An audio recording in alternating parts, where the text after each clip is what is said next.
Hello, everybody. Welcome. I'm your host. All colors are in tuned in black, recording from outside of my house. This is episode 2 of the new Bronze Age Collapse podcast, where I delve into unknown topics regarding history, esotericism, Sardinia, and all things Sardinian. Of course, because I am Sardinian. So, this podcast, as always, is going to be in a stream of thought format, totally unscripted, and I'm going to address a specific topic and talk about it first from a general perspective and then dissecting it, as I already did on episode 1, where I strictly spoke about some events regarding Sardinian history. So, what's episode 2 gonna be about? Episode 2 is gonna be about a very a very important chapter of our history. This is the chapter of denial, where in the period of history where everybody and anybody resorts to denying past and present events in order to further push their propaganda. It happens on the left, it happens on the right, it happens in the middle. There are very few people right now on this planet that are not extremely biased. Why is it though? My suspicion is that most likely people have forgotten about the events that they deny. They don't even remember what's been happening to them and what they perpetrated to others, and even the natural occurrences. They become a tool in order for their propaganda to be pushed onto the masses and onto the rest of the population. That doesn't only happens with politicians. We all have it, in a sense. It's not great, it's not right, and it's going to lead to pretty dire outcomes in the future. Not only in the far future, it has led to dire outcomes right now. Denial of October 7th, for example. The whole cult of Palestinianism, which has popped out in the last year. Of course, it was always present already since, let's say, the 1970s and the fall of Margaret Thatcher. I'm sorry if I'm stuttering a little bit. So, I'm going to speak about the topic of denial strictly from a Sardinian history point of view at first, because that is what I grew up with, that is what I know best, and that is what I documented myself about the most. And the problem with the denial of Sardinian history is that it has been so eradicated within the mindset of the general population, not only in Sardinia and in Italy, but also in the rest of Europe, and to an extent in the rest of the world right now, because a lot of people are starting to acknowledge the fact that Sardinia exists and that Sardinians are a people, that we are a nation, we are an ethnicity, we're a group, not just one tribe. As I explained in episode 1, we are multiple tribes. Right now they are acknowledging this fact, but the denial is still very much present. How is it? I'm going to make an example. Yesterday I was speaking to an Arab, a pro-Palestine Arab on Instagram. Of course, I barely talk to people on social media. I don't like using them, and I think it's pretty much a cesspool, especially Instagram. And I would put at the same level. I would put TikTok at the same level, if I'm being honest. Anyways, I was speaking to an Arab, a pro-Palestinian Arab who was, spewing the same old shitty propaganda against Israel and against the Yahud, the Jews. And I found myself having to explain to this pro-Palestinian Arab that he's using the name that used to identify my ethnic group in the Levant as an insult, because he used the term Philistine to express concern about liars and dishonest people from his perspective. Of course, he spoke about the Philistine as deceptive Jews, these dishonest, deceptive Jews, and I had to address that insult, that racial slur, and tell them that, dude, you're using my people's name to insult another group of people, of which you use their name in order to insult other people, either from your own group or from my group or whatever subset of the population they want to target. You want to target. You know, Arabs are not very fond of the rest of humanity. Either you're an Arab or you're not. It's pretty much the same as Turks.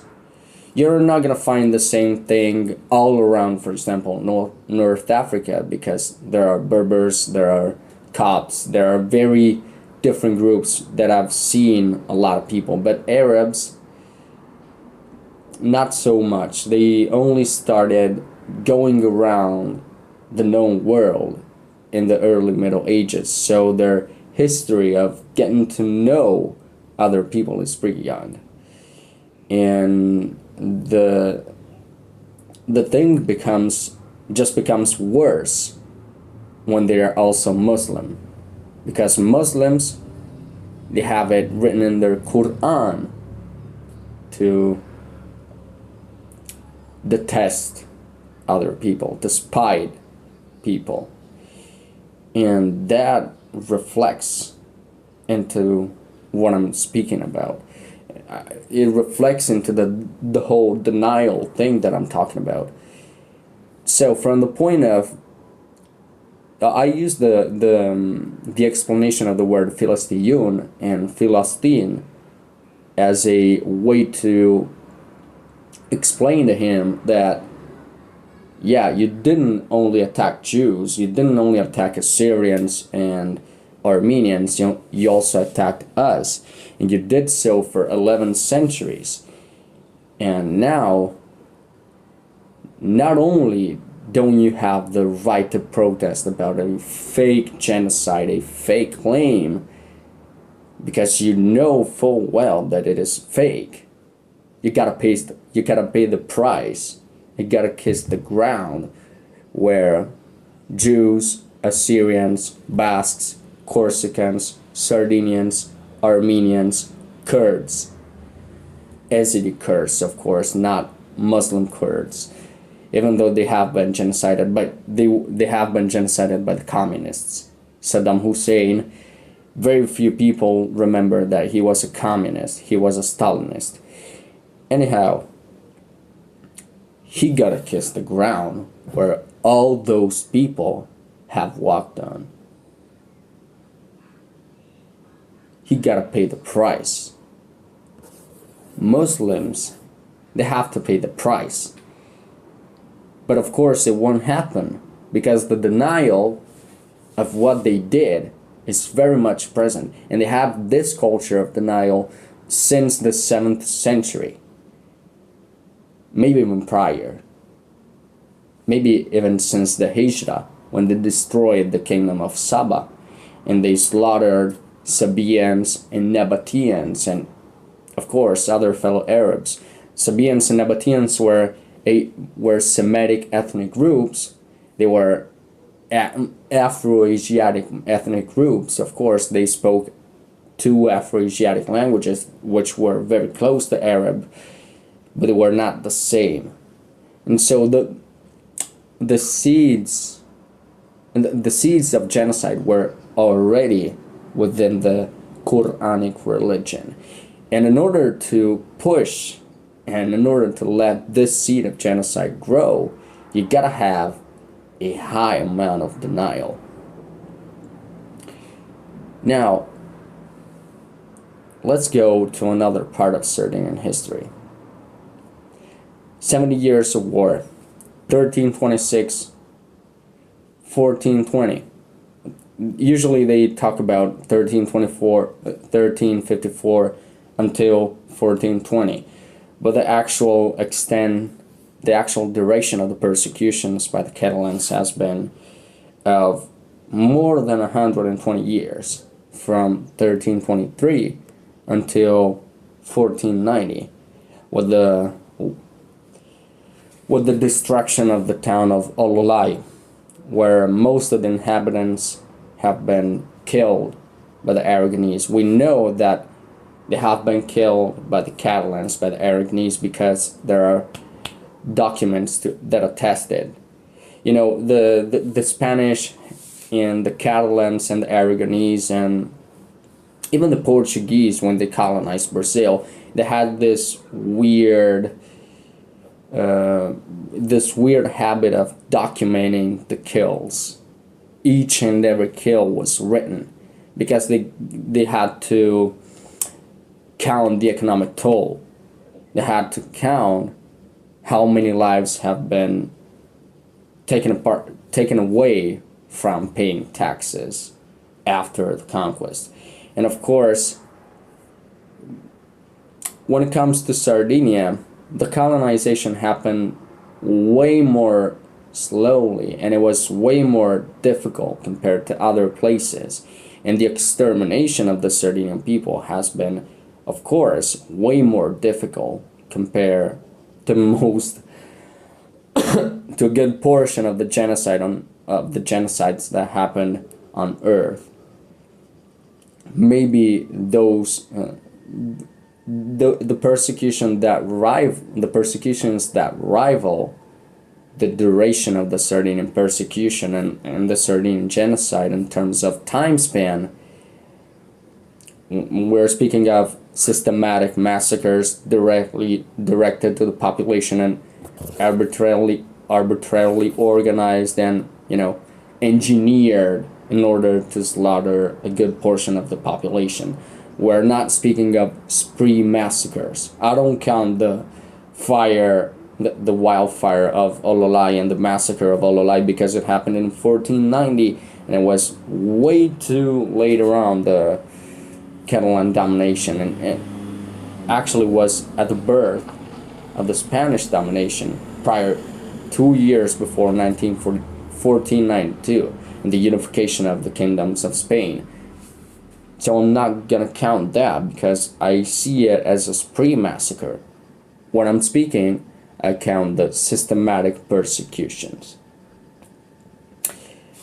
When it comes to systematic persecutions, the ones that, in terms of duration of the genocide and the genocidal acts, those that rival what happened to the Sardinians are maybe the persecution of the Inca and the Circassian genocide. Of course, they talk about only 1864 to 1867 as the actual Circassian genocide, but the reality is that they talk about those 3 years because the Russian government has a culture of denial that's been spanning for actual centuries. The denial of the Circassian genocide has been pushed into the global populace since right after the destruction of the Circassian nation,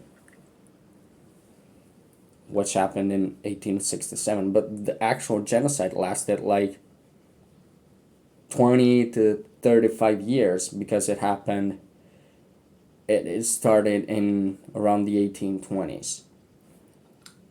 So it was a pretty far spread across genocide that happened. When it comes to the Sardinians, Of course, it's a little bit longer. It's 70 years, but you gotta understand the fact that it was also medieval war, and this genocide happened between two wars. Not only, maybe not two wars, maybe three, because the first invasion of the Catalans happened from 1323 to 1328, whereas the first Sardinian Catalan War started in 1354 and ended in 1389 1390 with a truce,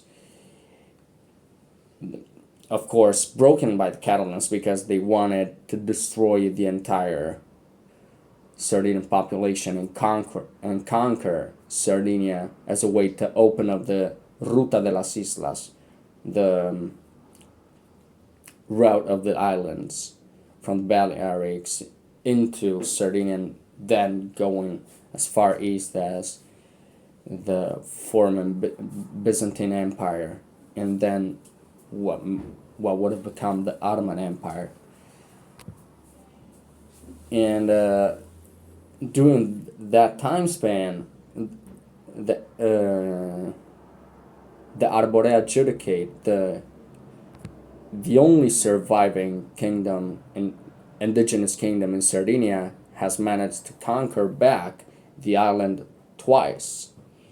And of course, when it comes to those events, historical incongruences and doubts when it pertains calling that war of invasion and those massacres, those systematic massacres, genocide occurs. But we are not speaking of what historians do. We're speaking of political denial. I'm sorry. The Spanish, the Kingdom of Spain has denied not only what happened here, but also the persecution of the Native Americans in the South, especially what happened in Argentina with the Mapuche, and in Chile with the Inca, the Chibcha, the Muisca. They did, and those persecutions and those genocides also lasted a lot more compared to the rest of the genocides that we know. They weren't genocides in the way that modern people understand it. Very a huge amount of people slaughtered in a in the short time span. It was medieval and early modern war. It was they weren't developed warfare tactics, and they weren't as developed as the ones that the armies have now.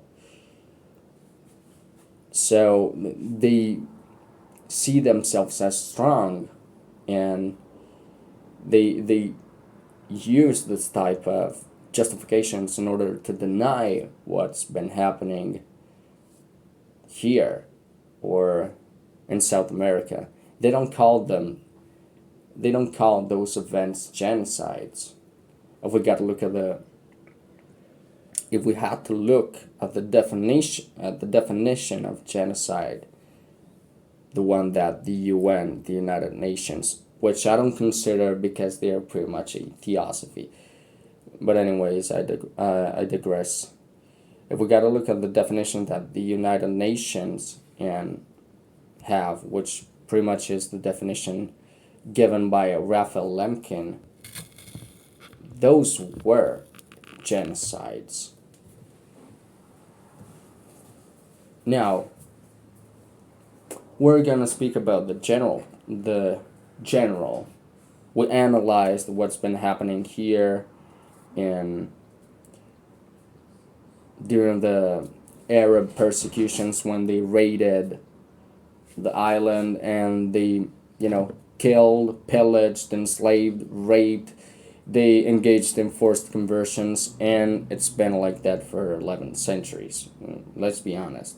They started when Sardinia was part of the Byzantine Empire, and they ended up they finished the massacres only in 1816 when the British bombed Algeria.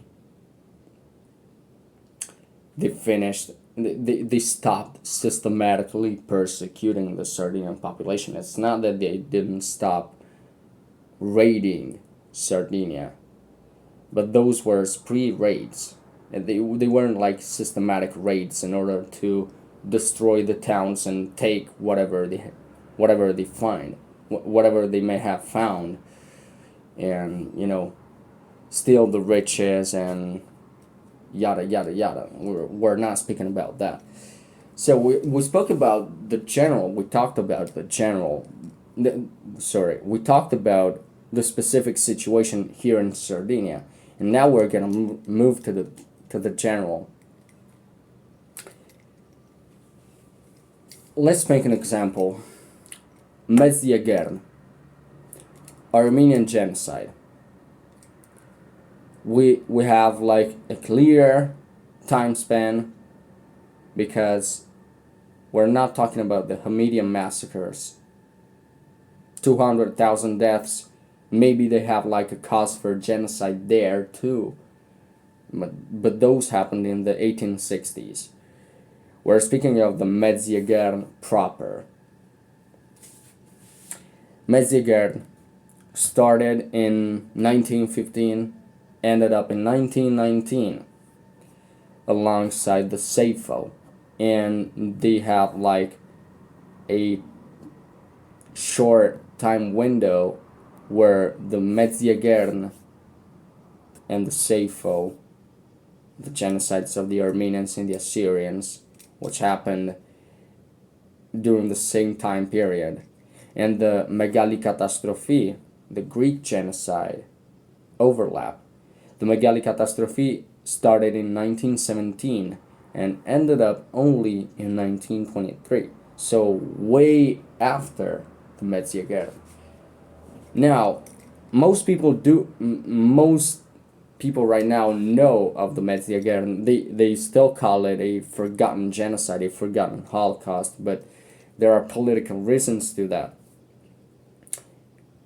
But they don't know about the Safo and they don't know about the Megali Catastrophe. Why so? Propaganda machine from Turkey. The same way they deny the pogroms that happened here by the hands of the Arabs and the Turks during the Ottoman Empire, they deny the mass persecution of Armenians, Assyrians, Greeks, and Circassians. The Circassians have been persecuted by the Turks, by the Committee of the Young Turks during the Safo. It wasn't only Assyrians. They call it in a different way, and there were way less victims. There were way less Circassian victims compared to the Assyrians. We're speaking of almost 1 million Assyrians, 800,000, given the highest figures that we have right now. Maybe 350 to 400,000 Assyrians slaughtered if we count the figures given by the Turks, but we're not going to count them because they are biased. That's where I want to go. The Turkish propaganda machine, most people don't acknowledge it because they see Turkey as an average state. Sometimes they see it as a puppet state. Many Arab countries see Turkey as a puppet state of the US. Israel sees Turkey as a puppet state of Iran in a way, but they also see it as a commercial partner. So I'm not gonna delve into that because it's a topic that I know very little about, and I'm not gonna digress.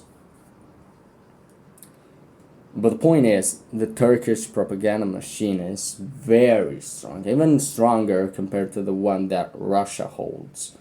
The Turkish propaganda has managed to delete from history the Medjugorje, the Safo, the Megali Catastrophe, the persecution of the Circassians, and also the persecution of Georgians, all the way through, for an entire century.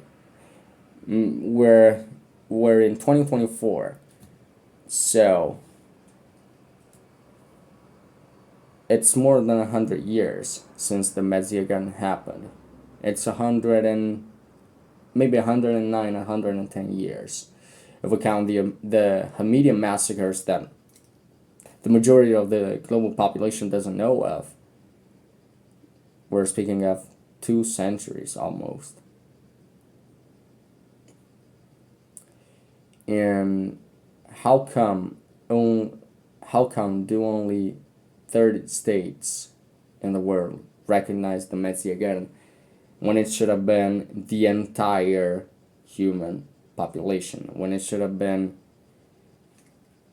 a global commemoration, just as the Shoah is?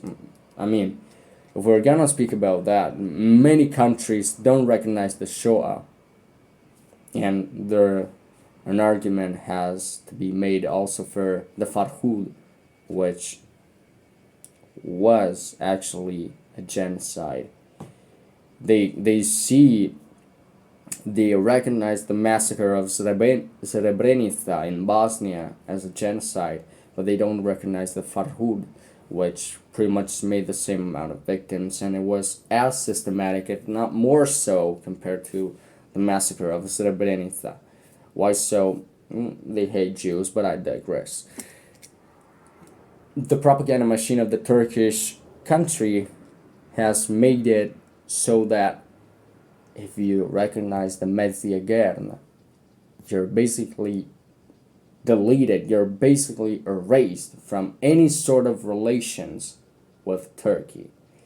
The European countries that are NATO members, they do have like the upper hand, so they can recognize the Medziagan as what it was, a genocide, because they are members of the NATO. And Turkey, whether Erdogan wants or not, has to interact with those countries, because his country, his very own country, as well as member, is a NATO member. Why so? I don't know. I'm not gonna delve into it. I'm gonna delve into that topic on my own, but it's gonna be a part for. Maybe it's gonna be part of a Patreon only episode. Yes, I have Patreon. If you want to subscribe, you can, and I'm not gonna push you into giving me money. It's not what I like to do. Anyways, when it comes to the Medziagan, only 30 countries in the world recognize it. When it comes to the Seifo, 3 countries in the world recognize it as a genocide. Most of the states, most of the global countries don't even know that it exists. It is a very understudied massacre. When it comes to the massacre of Chios in 1820 in Greece, and the Megalikatastrophe, the genocide of Pontic Greeks, there are no countries on earth that recognize it. Why so? As I said earlier, you recognize the atrocities committed by the Turks, you're basically erased from any type of relations with Turkey. This is how denial works in the political realm. We're not speaking of historical doubts about the figures. It's pretty much the same thing that I did with Sardinia and Spain, or Sardinia and Italy.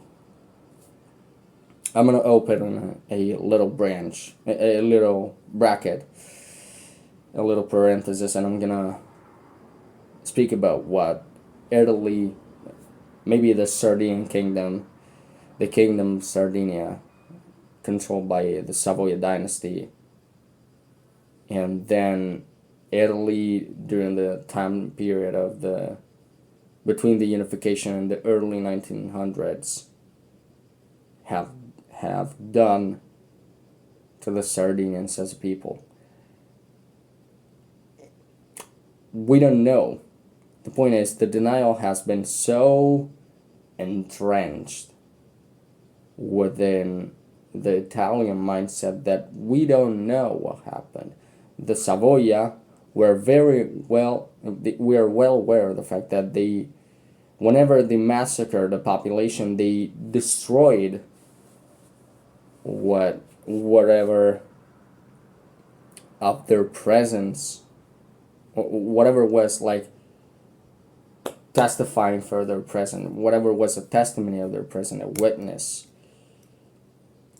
The genocide of the Waldensian, the Waldensian, the Waldensian Christians in Piemonte, which made 1,700 victims because they were like a small community.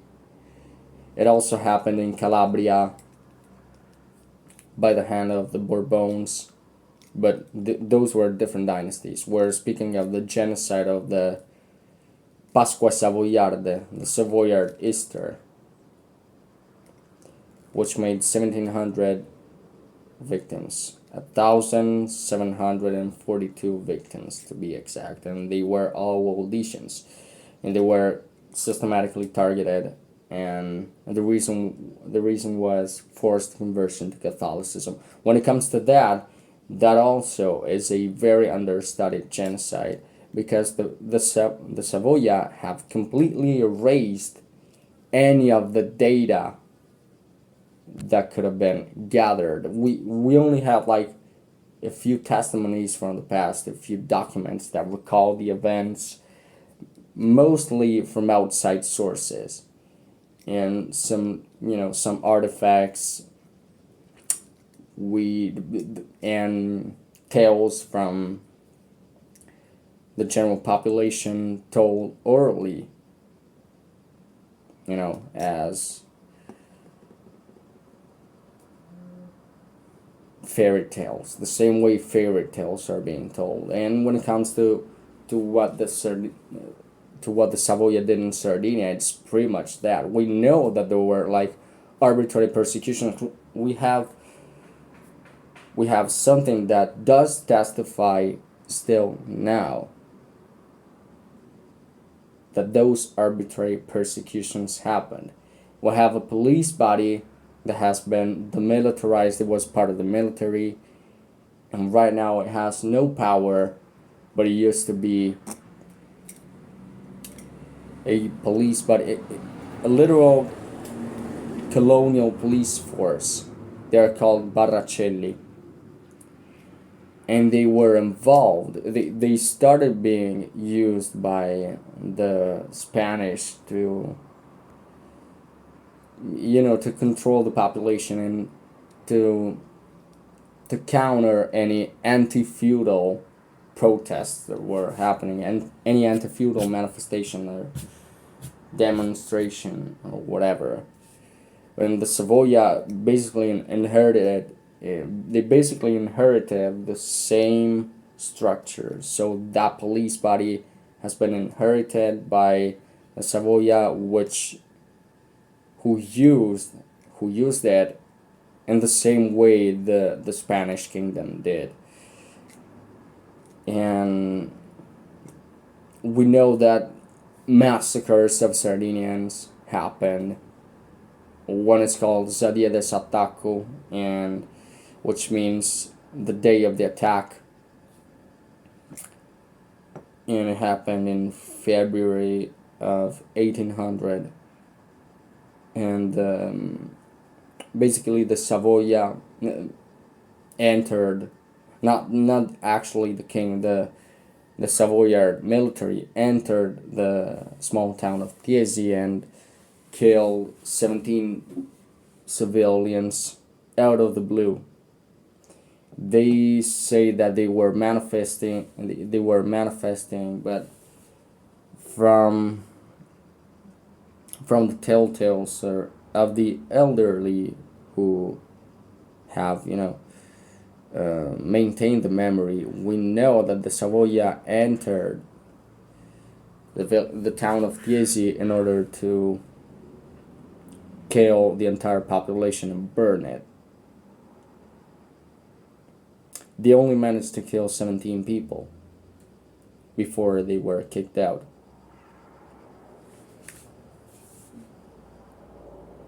No, it wasn't in 1800. It was in 1802. So I gotta have to correct myself on that.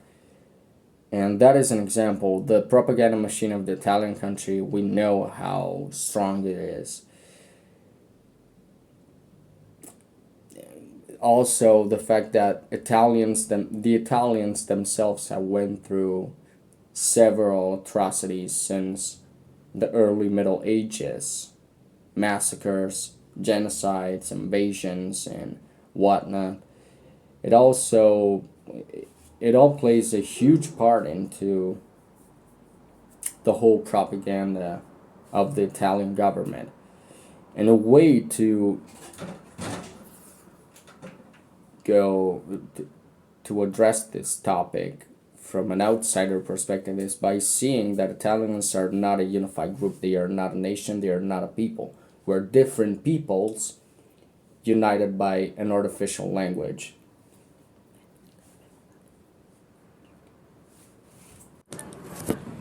So, and when it comes to describing the topics of being Italian, you gotta look past.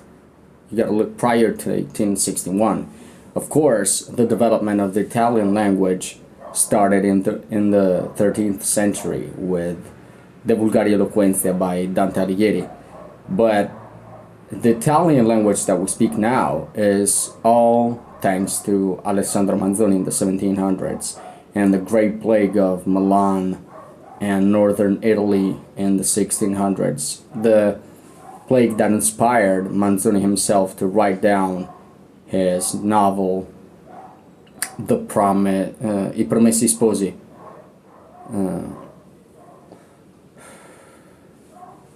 The novel about Renzo Lucia. So, given that, it comes pretty easy to notice that during the unification of Italy, there have been, of course, many persecutions of particularly southern Italians and central Italians. They still refuse to call what happened in 1861 to 1864 an actual genocide, but we know that at a minimum the victims of the massacres, our arbitrary systematic massacres, have been in the 6,000s. The highest estimates arrived to 1.5 million southern Italians killed in different systematic massacres, and some deported to concentration camps in northern Italy. One example of which would be Fenestrelle in Piemonte, a concentration camp built for the French in the early 1800s during the wars against Napoleon Bonaparte, and then converted into a concentration camp for southern Italians. Sorry for my mistake. But I digress. The point is, they still deny what happened. They deny the events of Bronte. They deny the massacre of Casalduni. There are many events which are totally denied and basically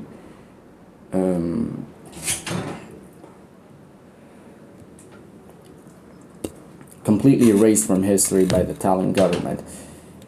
And that is another example of the propaganda machine. So, where does it lead us? It leads us into trying to understand that this propaganda machine still works right now. Of course, the most recent example of which would be October 7th and the pogrom of October 7th. Some people refuse to call it a pogrom. They call it a systematic massacre. I still call it a pogrom because it was a spree massacre. There were, sporadic episodes of violence against Jews prior, but that one was like one major episode that unleashed chaos into the whole planet. And basically, how does the propaganda machine works here? You got a group of people that has been hated for so long, even more so than the other groups that I talked about prior, and that is Jews. And then you also got another propaganda machine which is already present, and that is the Quranic Arab Muslim propaganda machine that worked against to basically erase the genocide of the Kurds, the Anfal genocide in the 1980s, despite Saddam Hussein being a communist, as I said before, and the genocide of the Yazidi Kurds in Iraq by the Islamic Caliphate, and also the other Saifo, the second Saifo, which happened in 2014 in Iraq by the hands of the Islamic Caliphate itself against the Syrians. And those two phenomena kind of clash with each other, and they merge with each other, and they form another propaganda machine which is deeply anti-Semitic and works as a way to cover up what's been happening to Jews since the 1920s, and especially from the second half of the second half of the 20th century onwards, going as far as October 7th, 2023. So, you got that. And we understand that having like 200 million Muslims in the Arab countries and almost 2 billion Muslims in the entire world, we can understand that the propaganda machine of the Quranic Islamic world is very strong nowadays. Just another example, we had the Bataclan massacre in 2014 in France, and they completely covered it up.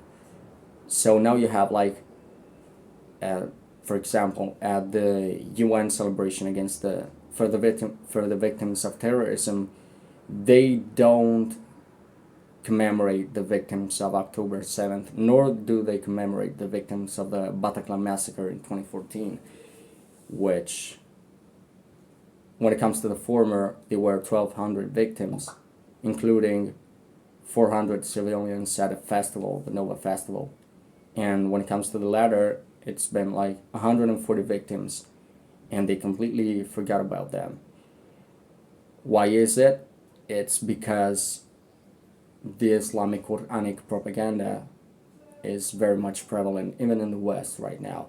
It is called taqiyya, and basically there are chapters of the Quran and the Hadiths that literally talk about the art of lying as a way to conquer the non-Muslim populations. It is like, they call it peaceful jihad, and it's part of the dawah. Dawah is the Muslim propaganda, the Quranic propaganda. This is all about the denial of a certain event that comes from a deep rooted prejudice against a certain group, which in turn comes from the denial of prior events that involved that certain group, other massacres that happened since the Roman times. I mean, the Romans weren't exactly anti-Semitic. They despised whomever was not Roman. They despised Jews, they despised Greeks, they despised Sardinians, they despised Etruscans, they despised the Persians, and they committed genocide against all those groups. They also despised the Gauls, and now you don't hear about the Gauls. You all hear about the Roman Empire, but you don't speak about the Gauls, because the Gauls were the ones who lost.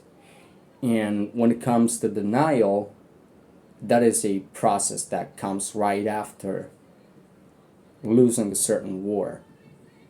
If they lose, the denial machine is way weaker compared to the case where they win.